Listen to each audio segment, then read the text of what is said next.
നടിയെ ആക്രമിച്ച കേസിലെ ദിലീപിന്റെ പങ്കാളിത്തം തെളിയിക്കാൻ പ്രോസിക്യൂഷൻ പ്രധാനമായും ആശ്രയിച്ചത് രണ്ട് സംഭവങ്ങൾ. 2012 യൂറോപ്യൻ യാത്രയും 2013 അമ്മയുടെ റിഹേഴ്സൽ ക്യാമ്പിലെ സംഭവങ്ങളുമാണിത്. അതേസമയം ദിലീപിന്റെ അഭിഭാഷകന്റെ ക്രോസ് വിസ്താരത്തിൽ അതിജീവിതം മുന്നോട്ട് വെച്ച പല വാദങ്ങളും നിലനിന്നില്ല. കോടതിയുടെ പല ചോദ്യങ്ങൾക്കും വ്യക്തമായ ഉത്തരവും നടിക്കുണ്ടായിരുന്നില്ല. വിവരങ്ങളുമായി രഞ്ജിത്ത് രാമചന്ദ്രൻ ചേരുന്നുണ്ട്. രഞ്ജിത്ത്, ഇതിൽ പ്രധാനമായും ഈ അന്വേഷണ സംഘം പ്രോസിക്യൂഷൻ ഈ സാക്ഷികളായി കണ്ടെത്തിയതും ഈ 2012 2013 ഈ അമ്മയുടെയും ചലച്ചിത്ര താരങ്ങളുടെയും പരിപാടിയുമായി ബന്ധപ്പെട്ട അന്ന് സ്ഥലത്തുണ്ടായിരുന്ന ആളുകളെയാണ്, താരങ്ങളെയാണ്. ദിലീപ് ആ നടിയെ തീർത്ത് കളയുമെന്ന് ദിലീപ് ഭീഷണിപ്പെടുത്തിയതായി അന്ന് ആരോപണം ഉണ്ടായിരുന്നു. പലരും മൊഴി നൽകിയതാണ്. പിന്നീട് മൊഴിമാറ്റവും സംഭവിച്ചതാണ്. എന്താണ് ഈ കേസ് അന്വേഷണ സംഘത്തിന് കണ്ടെത്താൻ കഴിഞ്ഞത്? പ്രോസിക്യൂഷൻ എന്തൊക്കെ വാദങ്ങളാണ് ഇതുമായി ബന്ധപ്പെട്ട് കോടതിയിലെ വിചാരണ കാലയളവിൽ നിരത്തിയത്? ടോം, ഇതിൽ ഏറ്റവും പ്രധാനപ്പെട്ട കാര്യം എന്ന് പറയുന്നത് നടിയെ ആക്രമിച്ച കേസ് എങ്ങനെ സംഭവിച്ചു, ആ സംഭവം എങ്ങനെ ഉണ്ടായി എന്ന് തെളിയിക്കുക എന്നുള്ളതായിരുന്നു പ്രോസിക്യൂഷന്റെ മുന്നിലുള്ള പ്രധാന വെല്ലുവിളി. അതിന് പിന്നിലുള്ള മോട്ടീവ് കണ്ടെത്തുക എന്ന് തന്നെയായിരുന്നു പ്രോസിക്യൂഷൻ കോടതിയിൽ ശ്രമിച്ചത്. അവിടെയാണ് ഈ രണ്ട് സംഭവങ്ങൾ, ഒന്ന് 2012 യൂറോപ്യൻ ട്രിപ്പ്, താരങ്ങളുടെ യൂറോപ്യൻ ട്രിപ്പ്, അതിൽ അതിജീവിതയും ദിലീപും അടക്കം അംഗങ്ങളായിരുന്നു. അതിൽ പ്രധാനപ്പെട്ട റോള് വഹിച്ചത് ഈ രണ്ടുപേരുമായിരുന്നു. നായികയും നായകനുമായി എല്ലാ പരിപാടികളിലും ഇവർ രണ്ടുപേരുമായിരുന്നു. മറ്റൊന്ന് അബാദ് പ്ലാസയിൽ വെച്ച് നടന്ന മഴവിൽ അഴകിൽ അമ്മ എന്ന അമ്മയുടെ തന്നെ ഒരു മെഗാ ഷോ, അതിൻ്റെ റിഹേഴ്സൽ ക്യാമ്പിൽ നടന്ന സംഭവവികാസങ്ങൾ. ഈ രണ്ട് സംഭവവികാസങ്ങളിലും ദിലീപ് ഈ നടിയെ ഭീഷണിപ്പെടുത്തി, അല്ലെങ്കിൽ നടിയുമായി ബന്ധപ്പെട്ടുള്ള പ്രശ്നങ്ങളിൽ, അല്ലെങ്കിൽ നടിയോടുള്ള വൈരാഗ്യം വർദ്ധിക്കുന്ന നിരവധി സംഭവങ്ങൾ ചുറ്റുപാടും ആളുകൾ കണ്ടു നിൽക്കത്തക്ക വിധത്തിൽ സംഭവിച്ചു എന്നുള്ളതായിരുന്നു പ്രധാനപ്പെട്ട പ്രോസിക്യൂഷൻ വാദങ്ങളിലൊന്നും. നടിയുടെ മൊഴിയും അത് ഇങ്ങനെയാണ്. പ്രധാനപ്പെട്ട കാര്യം, 2012 മാർച്ച് 25 ജൂൺ 30 ഇടയിലായിരുന്നു ഈ യൂറോപ്പ് ഷോ ഉണ്ടായിരുന്നത്. അതിനു മുമ്പ് റിഹേഴ്സൽ ക്യാമ്പും മറ്റും സംഘടിപ്പിച്ചു. നെടുമ്പാശ്ശേരിയിൽ വെച്ചായിരുന്നു റിഹേഴ്സൽ ക്യാമ്പ്. 10 ദിവസം നീണ്ട റിഹേഴ്സൽ ക്യാമ്പായിരുന്നു. യഥാർത്ഥത്തിൽ ഈ പരിപാടിയിൽ പങ്കെടുക്കേണ്ട എന്നുള്ള തീരുമാനത്തിലായിരുന്നു നടി എന്നാണ് ഇവർ മൊഴി നൽകിയത്. കാരണം ഇതിന് തൊട്ട് മുൻപാണ് കാവ്യ മാധവന്റെ മെസ്സേജും മറ്റും മഞ്ജു വാര്യർ കണ്ടതുമായി ബന്ധപ്പെട്ടുള്ള പ്രശ്നങ്ങളുടെ തുടക്കം ഉണ്ടാകുന്നത്. അതിനെ തുടർന്ന് ഈ നടിയുമായി ബന്ധപ്പെട്ട മഞ്ജു വാര്യരും സംയുക്ത വർമ്മയും ഗീതു മോഹൻദാസും അടക്കമുള്ളവർ വരികയും ഇത്തരം കാര്യങ്ങൾ വിശദീകരണം ചോദിക്കുകയും തുടർന്ന് തൻ്റെ പിതാവിൻ്റെ സമ്മർദ്ദത്താൽ ഇക്കാര്യങ്ങൾ തനിക്ക് തുറന്നു പറയേണ്ടി വരുന്ന പശ്ചാത്തലം ഒരുങ്ങുകയും ഒക്കെ ചെയ്ത് പിന്നീട് ദിലീപ് ഈ വിഷയം അറിയുകയും മറ്റും ചെയ്തു. അങ്ങനെ ഒരു വ്യക്തിയുടെ കൂടെ വീണ്ടും ഒരു യാത്ര, ഒരു ഷോ വേണമോ എന്ന കാര്യത്തിൽ ഒരു പുനർവിചിന്തനം നടി നടത്തിയിരുന്നു എന്നുള്ളതാണ് അവർ മൊഴിയിൽ പറഞ്ഞിരിക്കുന്നത്. പക്ഷേ നേരത്തെ കമ്മിറ്റ് ചെയ്തതുകൊണ്ട് ഒഴിവാകാൻ പറ്റാത്ത പശ്ചാത്തലത്തിൽ ആ ഷോയുമായി സഹകരിക്കായിരുന്നു. പക്ഷേ ഷോയിലുടനീളം ദിലീപ് തന്നോട് ശത്രുതാ മനോഭാവം പുലർത്തിയിരുന്നു എന്നാണ് ഈ അതിജീവിത മൊഴിയായി നൽകിയിരുന്നത്. തന്നോട് ദിലീപ് മിണ്ടിയിരുന്നില്ല എന്നും അതിജീവിത മൊഴിയായി പറയുന്നുണ്ട്. ഇതിനിടയിൽ തന്നെയാണ് ഒരു ദിവസം ഒരു യാത്രക്കിടയിൽ ബസ്സിൽ വെച്ച് ദിലീപ് അപമര്യാദയായി പെരുമാറുകയും തുടർന്ന് ഭീഷണിപ്പെടുത്തുകയും മറ്റും ചെയ്തത്. തന്നോട് കളിച്ചവരാരും സിനിമാ ലോകത്ത് ഇതുവരെ നിലനിന്നിട്ടില്ല എന്നാണ് ദിലീപ് പറഞ്ഞത്. സിനിമയിൽ നിൽക്കണം എങ്കിൽ തന്നോട് സഹകരിക്കേണ്ടി വരും. ഒപ്പം മഞ്ജു വാര്യരോട് മൊഴി മാറ്റി പറയേണ്ട സാഹചര്യം ഉണ്ടാക്കണം. തിരിച്ചു വരുമ്പോൾ 2-3 സിനിമകൾ ഒരുമിച്ച് ചെയ്യാം. അങ്ങനെ മഞ്ജു വാര്യർക്ക് നമ്മളെക്കുറിച്ച് തെറ്റിദ്ധാരണ മാറുകയും നമ്മൾ നല്ല സുഹൃത്തുക്കളാകും എന്ന തരത്തിലുള്ള വ്യാഖ്യാനത്തിലേക്ക് കാര്യങ്ങൾ എത്തുകയും ചെയ്യും എന്ന് ദിലീപ് പറഞ്ഞു എന്നാണ് മൊഴിയായി പറഞ്ഞിരിക്കുന്നത്. ഈ സമയത്ത്, ഈ ഭീഷണിപ്പെടുത്തുന്ന സമയത്ത് അതിജീവിതയുടെ അമ്മയും മറ്റ് സഹതാരങ്ങളും ബസ്സിൽ ഉണ്ടായിരുന്നു. അതായത് എല്ലാവരും കേൾക്കുകയായിരുന്നു ഈ മൊഴി എന്നാണ് അതിജീവിത പറഞ്ഞത്. മറ്റൊന്ന്, അമ്മ ക്യാമ്പിലെ പ്രശ്നം എന്ന് പറഞ്ഞാൽ, ഈ അമ്മ ക്യാമ്പ് 2013 നടക്കുന്നത്. അബാദ് പ്ലാസയിൽ വെച്ചാണ്. അന്നും മലയാള സിനിമയിലെ ഭൂരിഭാഗം നടീനടന്മാരും അതിൻ്റെ ഭാഗമായിരുന്നു. അതിൽ പ്രധാനപ്പെട്ട ആളുകൾ ബിന്ദു പണിക്കരുണ്ട്, കൽപ്പനയുണ്ട്, നാദിർ ഷാ ഉണ്ട്, സിദ്ദിഖുണ്ട്, റിമി ടോമിയുണ്ട്. അങ്ങനെ വലിയ ഒരു താരങ്ങളുടെ ഒരു പരിപാടിയായിരുന്നു അവിടെ റിഹേഴ്സൽ ക്യാമ്പുമായി ബന്ധപ്പെട്ടുണ്ടായിരുന്നത്. അവിടെ വെച്ച് കാവ്യ മാധവനോട് ചില നടിമാർ, അന്ന് ആ സമയത്ത് തന്നെ ഈ ദിലീപ് കാവ്യ ബന്ധം സിനിമാ രംഗത്ത് പാട്ടായി എന്നാണ് ഒരു ഗോസിപ്പുകൾ പോലെ വല്ലാതെ പടർന്നു. എല്ലാവർക്കും അറിയാവുന്ന ഒരു പശ്ചാത്തലത്തിലെ കാര്യങ്ങൾ വന്നു. അവിടെ വെച്ച് ചില നടിമാർ കാവ്യയോട് ഈ കാര്യം ചോദിക്കുകയും നിങ്ങൾ തമ്മിൽ എന്താണ് ബന്ധമെന്ന് സംസാരിക്കുകയും തുടർന്ന് കാവ്യ മാധവൻ പൊട്ടിക്കരയുകയും ചെയ്തു. തുടർന്ന് ഈ റിഹേഴ്സൽ ക്യാമ്പിൽ നിന്ന് കാവ്യ ഇറങ്ങിപ്പോകുന്ന പശ്ചാത്തലമൊക്കെ ഉണ്ടാകുന്നു. അത് ദിലീപ് അറിയുന്നു. തുടർന്ന് ഈ വിഷയം എല്ലാവരോടും പറഞ്ഞു നടക്കുന്നത് ഈ അതിജീവിതയായ നടിയാണ് എന്ന ബോധ്യത്തിൽ ദിലീപ് ഇവരോട് വല്ലാത്ത രീതിയിൽ ഷൗട്ട് ചെയ്യുന്നു.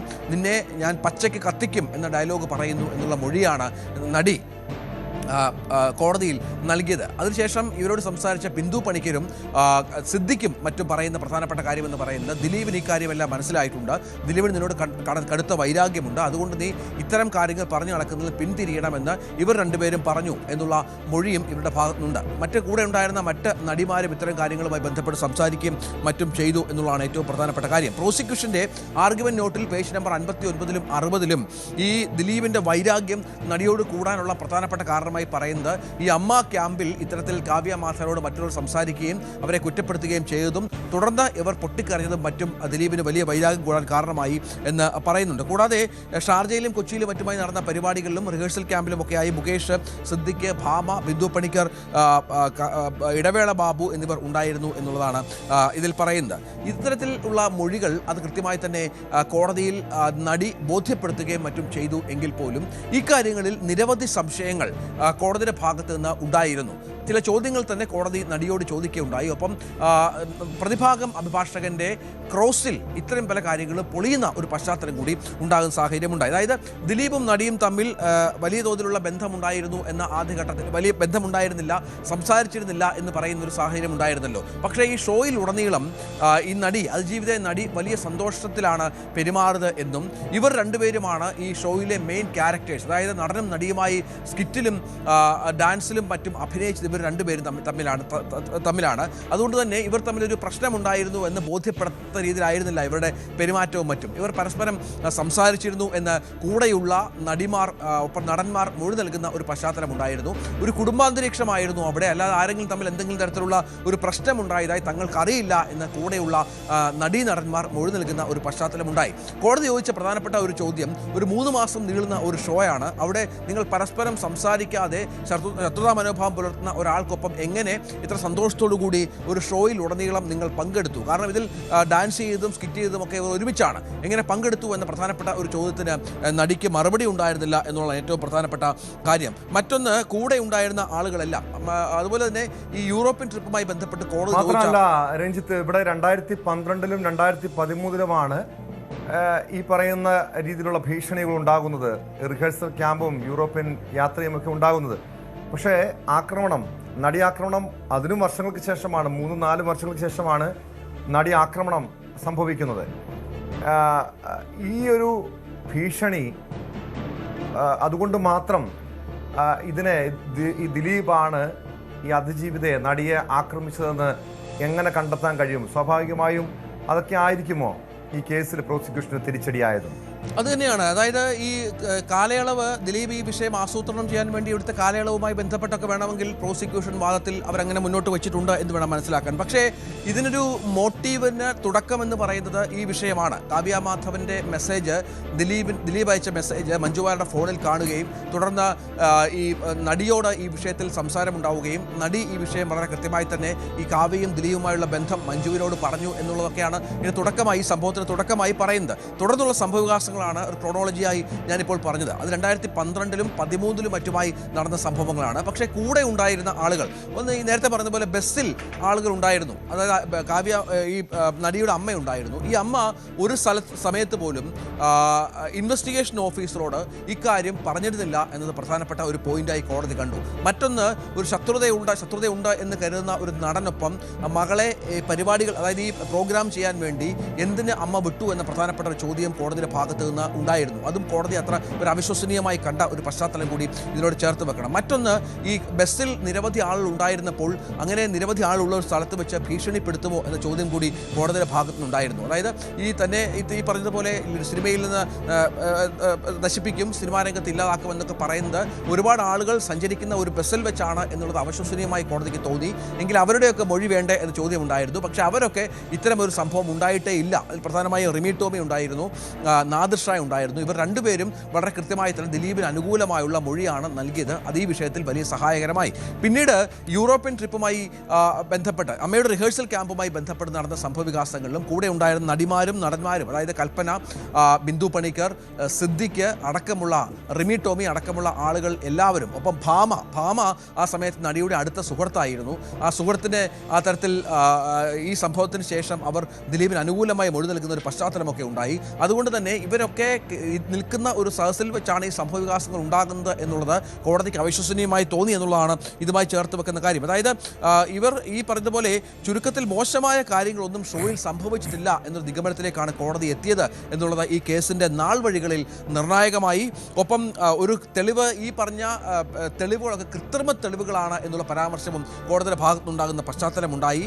ദിലീപിന് വേണ്ടി ഈ പറഞ്ഞ സാക്ഷി മൊഴികൾ പറഞ്ഞ ആളുകൾ പലരും കള്ളം പറയുന്നു എന്ന പ്രോസിക്യൂഷന്റെ വാദവും കോടതി പൂർണ്ണമായും തള്ളുന്ന പശ്ചാത്തലമുണ്ടായി. അങ്ങനെ നമുക്കറിയാം ടോം, ഈ കോടതിക്ക് മുന്നിൽ വളരെ കൃത്യമായ തെളിവുകളും മൊഴികളുമാണ് വേണ്ടത്. അത് ഹാജരാക്കാൻ പ്രോസിക്യൂഷന് കഴിഞ്ഞില്ല എങ്കിൽ പുറത്ത് എത്ര ചർച്ച നടന്നാലും എത്ര പ്രമാദമായി ഇത്തരം കാര്യങ്ങൾ അവതരിപ്പിച്ചാലും കോടതിക്ക് നിഗമനത്തിലെത്തണമെങ്കിൽ തെളിവുകളും സാക്ഷികളും കൃത്യമായി തന്നെ വേണം. ഇവിടെ ഈ വിഷയത്തിൽ അത് സംഭവിച്ചില്ല. ഈ പറഞ്ഞ പ്രധാനപ്പെട്ട രണ്ട് സംഭവങ്ങളിലും നടി പറയുന്നതിന് അനുകൂലമായി ഒരു തെളിവ് പോലും പ്രോസിക്യൂഷന് ഹാജരാക്കാൻ സാധിക്കാത്ത ഒരു പശ്ചാത്തലമുണ്ട്. അതുകൊണ്ട് തന്നെ കൃത്രിമമായി ചമച്ച തെളിവുകളാണ് എന്ന തരത്തിലുള്ള വ്യാഖ്യാനമായിരുന്നു കോടതിയുടെ ഭാഗത്തുനിന്ന് ഉണ്ടായിരുന്നത്. അത് പിന്നീട് ദിലീപിന് ഈ കേസിൽ നിന്ന് രക്ഷപ്പെടുന്നതിന് പ്രധാനപ്പെട്ട ഒന്നായി മാറുകയും ചെയ്തു. ടോം,